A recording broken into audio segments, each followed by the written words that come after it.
Okinda.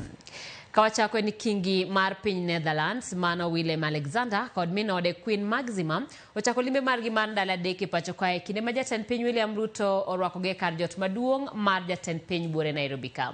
Ruto kod Willem oketo kogi ogirimiti adek mar nyayo tudruok e kind piny Kenya kaachiel koda piny mar Netherlands e sekta mar pur, pi, limbe kaachiel gi arita.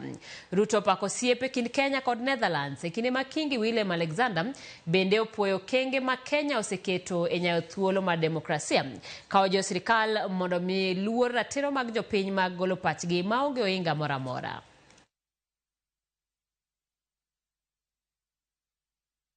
Nations share a strategic partnership dating back to 1964.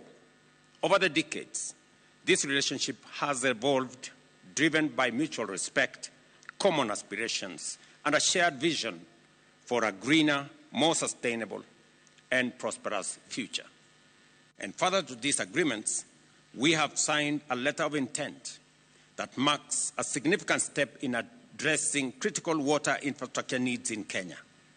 This includes an investment for the development phase of the Naivasha Special Economic Zone Water Supply and Sanitation Project. I did explain to His Majesty that the government of Kenya has expanded the space and land available for Naivasha Special Economic Zone from 1,000 acres to 6,000 acres.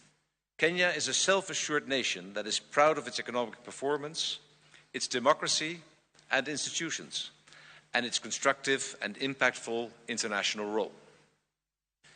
We attach great value to our cooperation with Kenya.